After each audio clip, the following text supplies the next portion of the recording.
Pak Beni, selamat malam. Pak Abdullah, selamat malam. Assalamualaikum. Waalaikumsalam.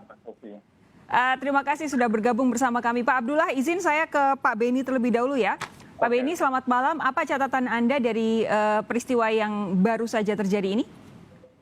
Ya, kami sudah langsung berkoordinasi tentunya dengan via Bareskrim, dan minggu depan kami mengagendakan untuk kami bertemu dengan pengawas internal, tapi sekaligus juga kami ingin mengupdate perkembangan penyidikan.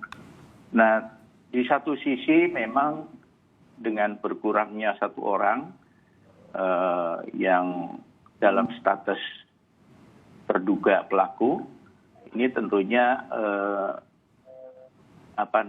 keterangannya hanya bisa diambil dari apa yang sudah diperiksa ketika sebelum kejadian ini. Oke. Dan tentunya Komnas HAM juga punya data karena waktu itu juga sudah sempat diinterview oleh pihak Komnas HAM.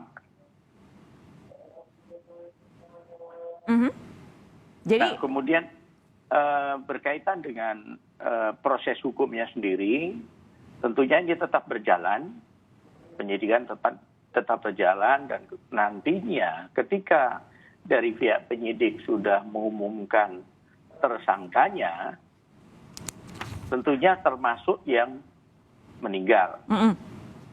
Baru nanti untuk dia sendiri tentunya demi hukum menjadi gugur. Tetapi yang dua itu lanjut. Oke, intinya Pak Beni merasa bahwa kalaupun salah satu ini meninggal, penyidikan akan tetap berjalan tanpa ada masalah, begitu? Ya, tetap berjalan karena Komnas HAM kan pernah menginterview yang bersangkutan juga. Oke, Pak Abdullah, Anda tadi kami kutip menyatakan bahwa polisi harus mengumumkan hasil autopsi dan penjelasan detail dari kronologi kecelakaan yang dialami oleh polisi tersebut, maksudnya yang meninggal begitu ya. Anda menuntut polisi terbuka soal kematian 1 dari 3 polisi terlapor ini. Apa alasannya? Apa Anda melihat ada yang janggal dari kecelakaan ini? Pertama, yang janggal saya itu adalah disebut terlapor. Padahal kejadian ini 7 Desember 2020, berarti sudah hampir 1 bulan lebih.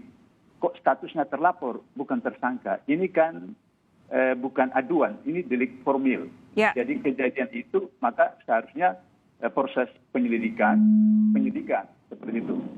Oke, satu. Yang kedua, itu standar di dalam semua proses orang ditemukan meninggal di hutan, di macam-macam, itu dibawa ke rumah sakit, di autopsi, itu standar aja. SOP seperti itu. Nah, kenapa perlu ini? Agar supaya kemudian kita bisa tahu bahwa meninggalnya itu wajar. Kalau misalnya tabrakan, perlu ada penjelasan detail. Dia dari rumah naik apa, naik motor, naik mobil, jalan sendiri, malamnya dia kemana, apakah ke night club, kemudian pengaruh narkoba, dan seterusnya.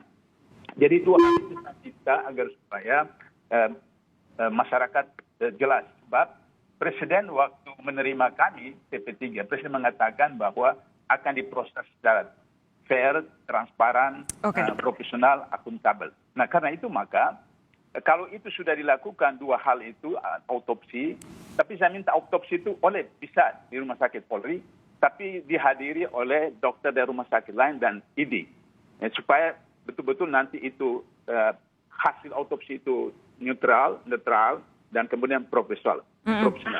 Tapi silakan dilanjutkan, Pak Abdullah. Nah, yang kedua, kalau sudah dijelaskan detailnya proses kejadian itu, maka saya atau teman-teman TP3 bahkan juga masyarakat Indonesia itu bisa memberikan kesimpulan bahwa apakah meninggalnya beliau itu ada kaitan dengan sumpah mubahalah antara keluarga korban atau tidak. Itu bisa kami tahu. Kalau misalnya itu ada kaitan dengan sumpah mubahalah, maka selesai persoalan.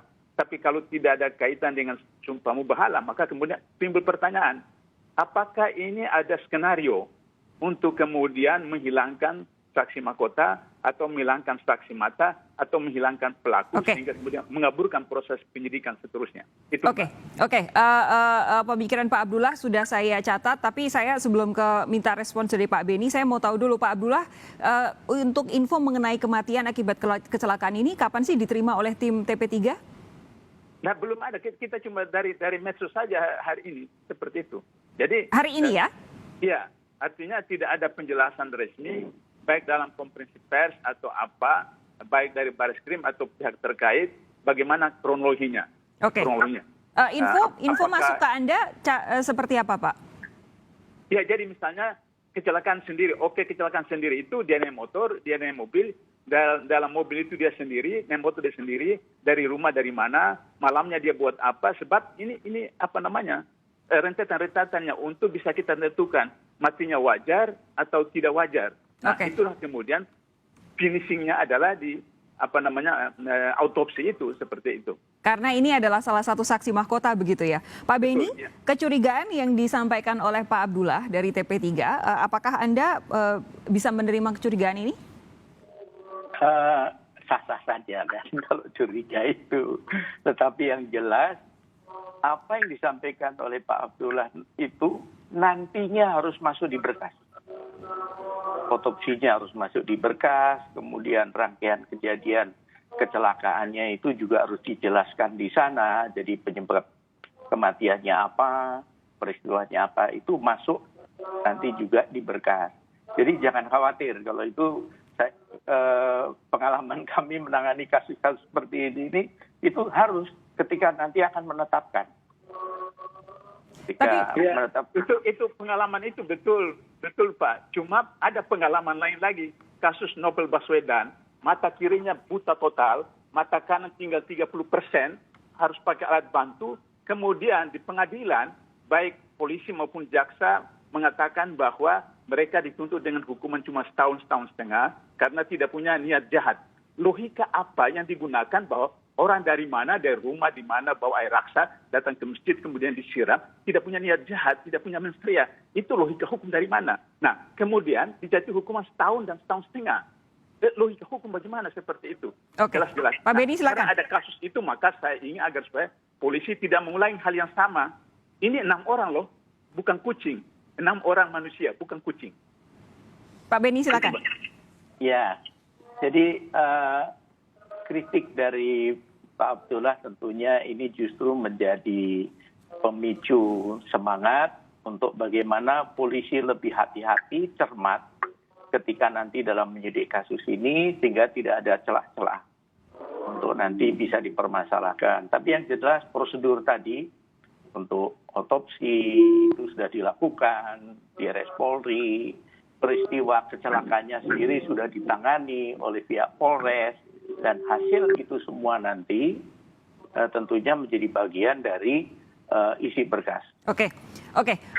Tadi Pak Abdullah juga sempat menanyakan mengapa ketika dalam penyampaiannya kepada wartawan, kepolisian menggunakan kata polisi yang terlapor, bukan kemudian tersangka. Apakah ini sudah sesuai prosedur? Akan dijawab Pak Beni sesaat lagi. Tetap bersama kami, Sapa Indonesia Malam segera kembali. Pak Beni, tadi Pak Abdullah sempat menyoroti soal penggunaan istilah kata terlapor untuk salah satu dari 3 polisi ini. Sementara sebenarnya kasusnya sudah sekitar 3 bulan. Apakah ini sudah sesuai prosedur kalau kemudian salah satu dari polisi ini masih disebut sebagai terlapor? Ya, dalam banyak kasus ya, apakah oleh Polri, Kejaksaan, KPK ketika menaikkan status menjadi penyidikan, ada yang tidak serta-merta mengumumkan, menyampaikan tersangkanya. Nah, istilah yang digunakan ketika belum ditetapkan sebagai tersangka, itu ada istilah terlapor, ada istilah terduga, dan sebagainya. Tapi yang tentunya nanti baku setelah ditetapkan sebagai tersangka, maka istilah yang digunakan adalah tersangka. Oke, tapi kalau ini bukan delik aduan, apakah itu tidak berpengaruh?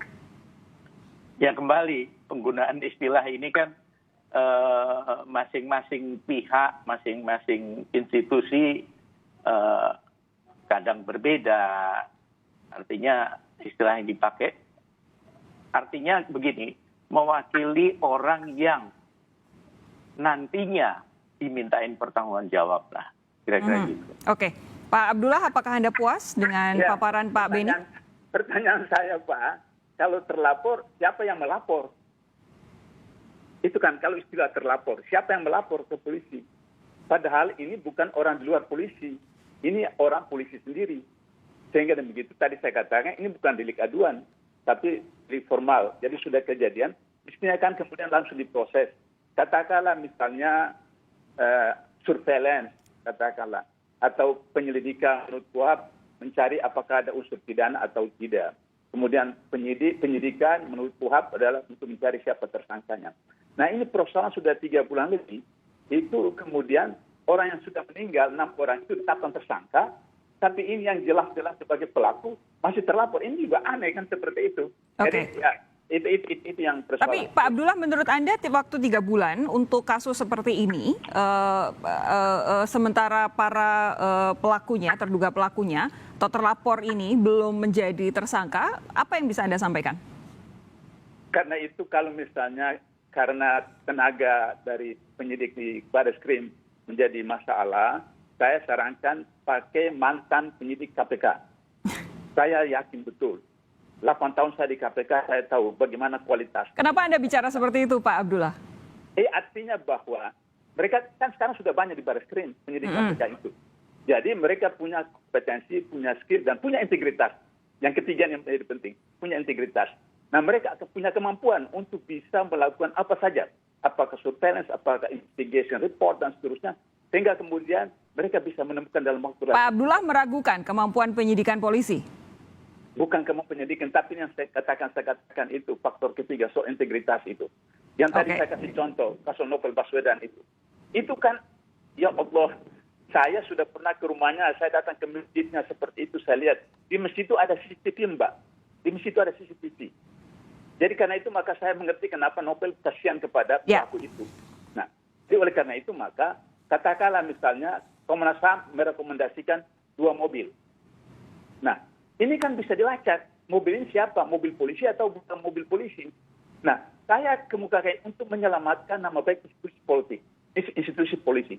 Saya khawatir ini institusi polisi dikorbankan pihak lain. Karena 2 mobil itu tidak jelas mobil siapa seperti itu. Nah, ini yang direkomendasikan oleh Komnas HAM. Saya berpikir bahwa kalau mantan penyidik KPK ditugaskan, mereka bisa tahu. Pak Beni, ini yang jadi sorotan selanjutnya dari Pak Abdullah adalah soal integritas. Apa yang bisa Anda sampaikan? Ya, yang pertama justru saya ingin menyarankan kepada Pak Abdullah, kan sudah disampaikan katanya punya bukti baru, katanya punya data, bla bla. Ini sebaiknya disampaikan sekarang supaya nanti saya ngawal. Kalau perlu kita sama-sama kawal. Karena apa? Ini proses sedang berjalan. Siapa tahu nanti tersangkanya jadi bertambah. Jadi ruang ini sangat dibuka oleh Polri dan saya karena mantan penyidik. Jadi sangat berterima kasih seandainya masyarakat ada yang memberi data, informasi tambahan supaya penyelesaian kasus ini bisa secara tuntas, komprehensif.